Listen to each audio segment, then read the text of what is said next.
things you can do to improve yourself every day is to read the wisdom of others. Here are 25 books I recommend you add to your reading list this year. Because we're starting off the year right, let's go with a daily reader. The Daily Stoic by Ryan Holiday, by far and away one of my favorite books of all time. I read it every single day for 3 years straight. I still continue to read it, but the Daily Stoic is essentially layman's terms for what we need to know about what the Stoics were teaching us about how to live a great life. If you're not familiar with Stoicism, it can be pretty well summed up by the 4 virtues: self-control, courage, justice, and wisdom. Ryan takes the Stoics' words and turns them into basic understanding for us to take these lessons away from these very, very wise men from many, many, many, many moons ago. This book, I can say, bar none, has changed my life probably more than any other in how I handle myself, how I handle the interactions I have with other people, and continue to conduct myself in the way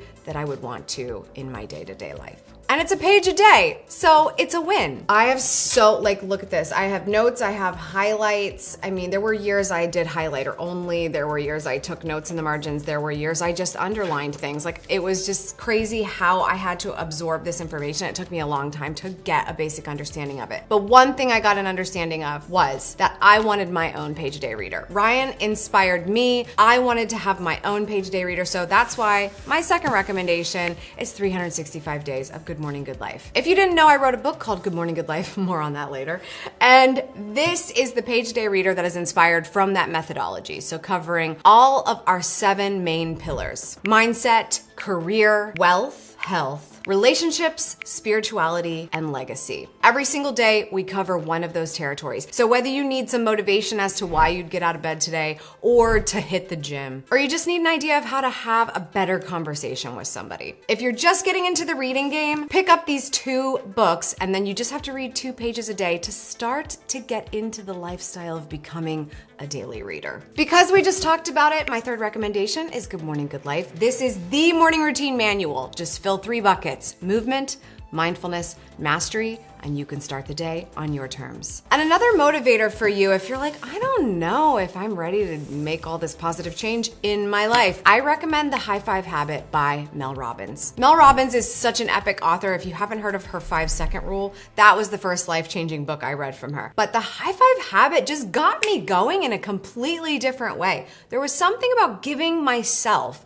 a high five that was so motivating. So not just the idea of that habit. If you think it's silly, wait until you read this. I think she'll convince you otherwise. But in general, taking control of your life by having such a positive outlook and saying, I am here for you, self, no matter what's going on, no matter where we need to go, no matter what we need to overcome. Unconditional love and support for what's next. And that's what I got from this. Number 5 is The 12-Week Year by Brian Moran. I talk about this book a lot here because I believe that what we think we can do in a year, we can probably do a lot faster. And Brian has a whole system in this book to help you set an annual goal, but then to get it done in 12 weeks instead of 12 months. It's not just about shortening the timeline. It has to do with how you incentivize yourself, how you check in, how you have that accountability. So if you're thinking, I would really love to see myself at this point 12 months from now, this is what I want it to look for me this year, I encourage you to pick this up and start to rethink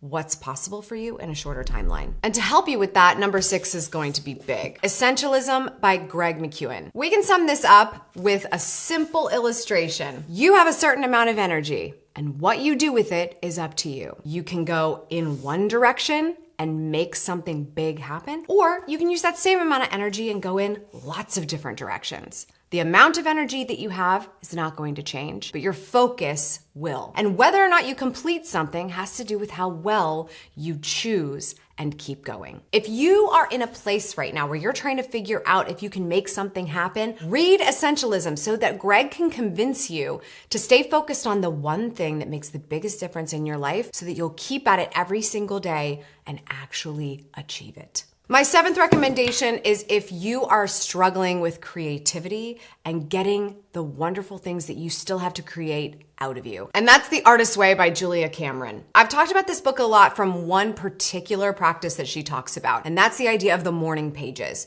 It's a great mindful moment for you to check in and just get everything out of your mind and onto paper. Starting the day like this, you get the bad dreams, the grudges, the gross stuff that you just wish you weren't thinking about out of your mind and on paper. You've given it a purpose and a place to go. Julia encourages you to get all of that out first. That's what the morning pages are for, so that then you can move on to your best work. Your morning pages are not meant to be this gorgeous journal that your grandchildren will read someday. It is to get the gross out of the way so that you can move on to your creative work. And this has helped me so much. I actually need to burn all of my morning pages because I have this horrible collection of all of them. I think I was proud of myself for making the time to write those pages for all those years. I have all these journals, but they're full of nothing but crap because my best work came after doing the morning pages. And there's so much more to take out of this. So if you're trying to get more tapped in with your creativity and making beautiful things, becoming an author, or doing your art, you have to read this. Let's switch into business mode. Number 8 is from Gino Wickman, and it is Traction. When I say this book has changed my business life, this book has changed my business life. If you are entrepreneurial in any way, I don't care if you're a solopreneur or you're growing a team and getting bigger and bigger, you have to have this book on your radar. We're oftentimes building a business just completely willy-nilly and off the top of our head. That's not a good idea. Not only should you have a coach and some frameworks in place, but you need guidance from people who have done it and done it well, for businesses that have gone on to be successful just as they are or went on to become sold to larger operations. You need a machine that works regardless. So pick up Traction. It helps you even when you are a very, very, very small team to make sure you're putting that infrastructure in place that makes you efficient. And off the back of that, number 9, Dan Martell's Buy Back Your Time. This is very eye-opening for those of you who are in your business and you're just loving it so much, you think that you'll never fall out of love with it. Spoiler alert, a job still becomes a job at some point. What I like about Buy Back Your Time is that you think more in terms of how to grow when you look at the tasks that need to be done in your life or in your business as something that should be passed on to someone else who's way better at it than you. For those of you who think, oh, this book isn't for me, I'm not big enough yet, you need to read this book right now. Until you see your operation as something that needs to be done as a team, it is just a job. You are not growing a business. Dan really spotlights that in the way that he talks about how you buy back your time so that you focus on what your best skill sets are and you spend time in that lane and allow everything else to go to someone else who will do a better job of it than you. And they get paid what they get paid. You buy back that time so that you can focus on the things that bring in the funding, that make that happen, that make you get paid more, and that make the business fruitful. I don't care if you think you're not at this level yet. The more you think, I'm not there yet, I'm not there yet, I'm not there yet, you will stay exactly where you are. You will never be able to buy back your time because you'll be too busy just making sure you only charge enough to pay for the light bill, and you will not be growing. Think in terms of growth and reverse engineer it so that you take the right steps today to get to where you need to be. And read this book so it motivates you to think about ways that you can start buying back your time sooner than later. It is very easy to lean on labels. There's plenty of labels to choose from. We can blame so many reasons why we are the way that we are. Or we can look at those things that we know about ourselves because we're self-aware and learn more how to lean into it. And what I love about Quiet from Susan Cain is this book is all about leaning into being an introvert. I am a self-proclaimed introvert. I know former versions of myself that has always rationalized my behavior by saying, well, I'm an introvert, so get used to me. Stoicism says, not so much. There are powerful things about being an introvert too. What can you leverage about yourself in that way that makes you a better person and not more closed? Do you not take care of yourself as an introvert because you need to show up for other people? No, you need to take care of yourself. If you need to rehabilitate, I know after I'm around a lot of people and with a lot of high activity, I need to retreat back and have some quiet time. That's what I need for me. But I think Susan also really helps to encourage you to look at how you can see yourself as an introvert as a powerful thing and the way to leverage that in your life, whether it's just for making yourself feel better or in your day-to-day career or anything in between. And Ryan Holiday is back with number 11, and that is the obstacle is the way. We're so busy trying to find all of the reasons why the challenges and the trials of our life are good enough reason for us to settle back, take a beat, and not try harder. But when you read this book, oh my gosh, you're gonna be freaking out because you're gonna realize all of the things that have happened to you might have actually been happening for you. And the challenges of your life were tests of what you were gonna do about it. And if you could learn how to get through those things, you could do so much more. So how'd you pass the test? What did you do with the adversity that happened?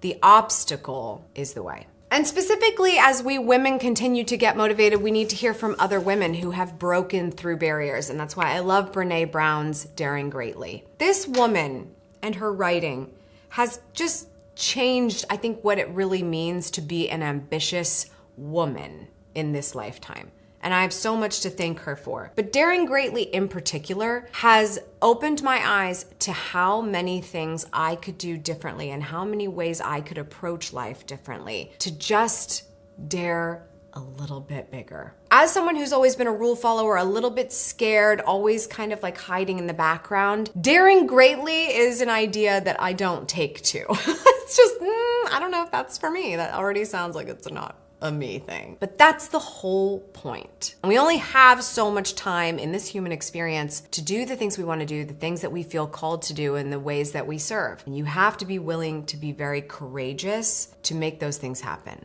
a lot of the time. So Brene Brown's Daring Greatly better be on your list if you're feeling like you could step up to the plate a bit more. Number 13 is from one of my favorite thought leaders, Ed Milet, The Power of One More. You ever go to the gym and it's like, okay, do 10 reps, like no problem, get to 10 and call it quits. What if it was 11? You've already told yourself in your mind, like, no, the assignment was 10, I'm not gonna do 11. The power of one more is all about that thought process. I could do the assignment, I could do what I was told to do, or I could go a little bit further.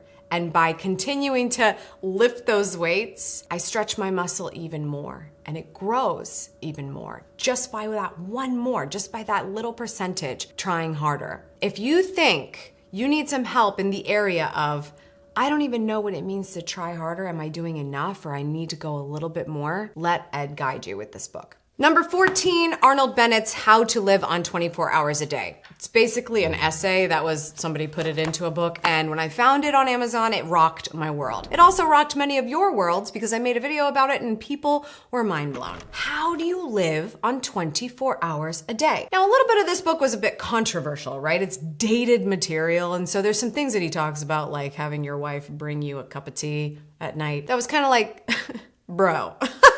When you look at how much time you have, it changes your perspective. You can make a list of things to do that's as long as how tall you are, but you're not gonna get it all done until you look at how much time you actually have. Let Arnold's wisdom, the areas that have to do with looking at your life differently, change your mind about how you're using your time. One of my favorite tidbits in this book is when he talks about the formal dinner at night. Do you know how much time that takes out of all of our day? For all of us to come home, somebody has to prep the dinner, then we have to sit at the table because that's the right thing to do, sit down, eat and you're supposed to, and it's like, wait, wow, that takes a lot of time, and a large meal at the end of the day makes you really, really tired, and then you end up vegging out and wasting the rest of your day.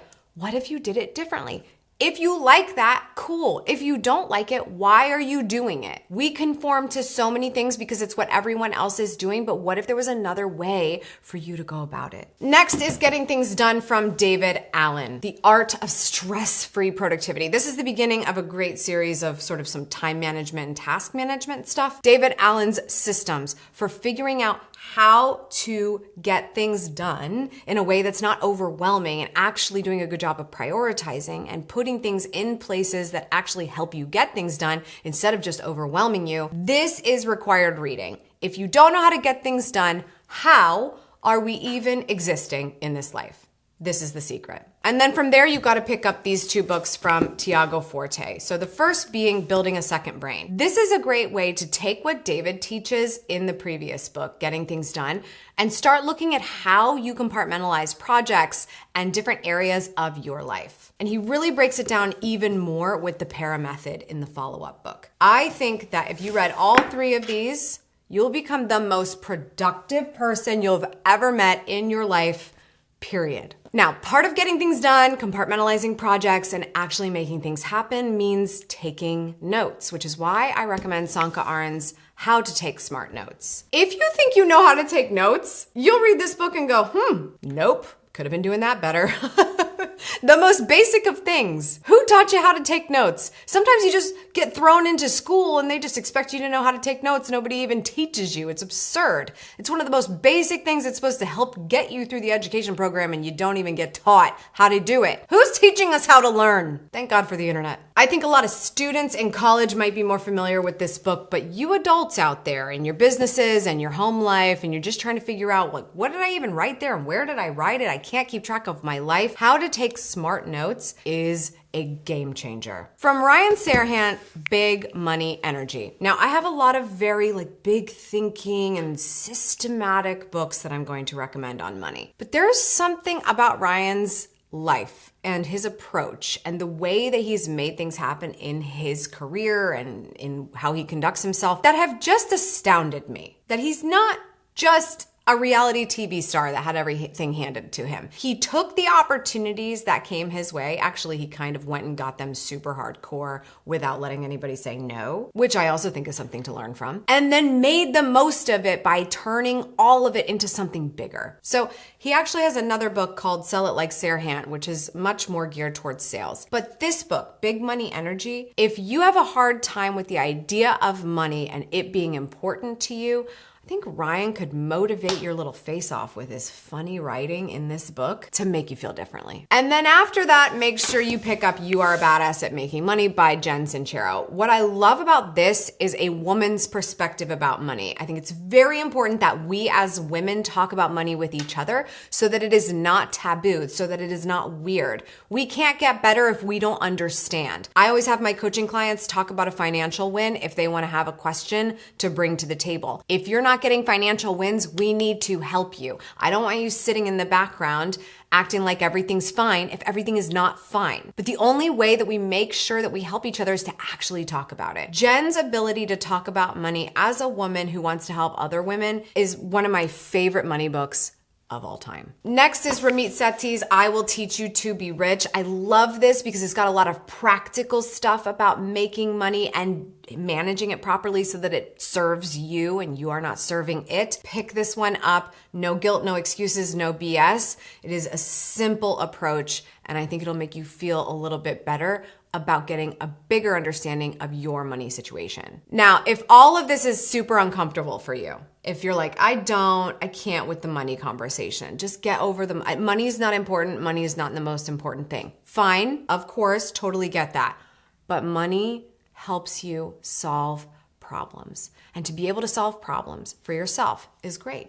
To be able to solve problems for your family when you really need it is vital. So you have to get to the root of this issue, and I recommend you do it by reading Rich Dad, Poor Dad by Robert Kiyosaki. This will change your mind. And finally, if you're in business and we got to talk about money, Profit First, Mike Michalowicz. This book is a reread for me every year along with Traction that helps me make sure my business is starting on the right page when it comes to finances and organization. If you have no idea how to handle your money in business, required.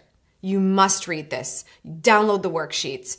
Go and do your research. It's so simple. You can't run your business on a spreadsheet. You have to run your business on real cash in the bank, and he helps you do it. Most of my recommendations of books are always very practical and meant to get you moving and doing. But in order to do things very effectively, you need to know who you want to be. And part of knowing who you want to be is knowing who you are. Obtaining that self-awareness means having a bit more experience with what it means for you to be spiritual. Everybody's got their own interpretation of spirituality, and they might think it's more religion than anything else. But if you're lost in this area, these are the books that I recommend. The Four Agreements by Don Miguel Ruiz. This is almost like Stoicism, but for you noticing what's true already about yourself. It's such a quick read, and it is probably one of the most game-changing books that will ever happen for your mindset. He calls it a practical guide to personal freedom, and I think what happens is when you read the Four Agreements, you start to rectify your feelings about the limiting beliefs that you continue to carry through your life. So if you feel very limited right now, or you feel you have some beliefs that are not serving you, pick this one up. And the final book I want to share with you will be the ultimate spiritual awakening of your entire life. And I say that because that's the case every single time that I read it. Michael Singer's The Untethered Soul. There's so much to say about this book, but I think the biggest thing I want you to take away is that we often have thoughts, and we think a lot of those thoughts, but they are not who we are. And what Michael is trying to teach you is that there are things about your human experience that are happening, and there are things about who you truly are that are happening. And the more you're able to look at them separately, the better you are at not taking things personal, the better you are at seeing the big picture, and most importantly, the better you are at living your life completely to the fullest, because you don't have to be worried about every single little thing just because it was a fleeting thought. Links to every single one of these beautiful books will be in the description down below. I cannot wait to see the person you become after you have read them.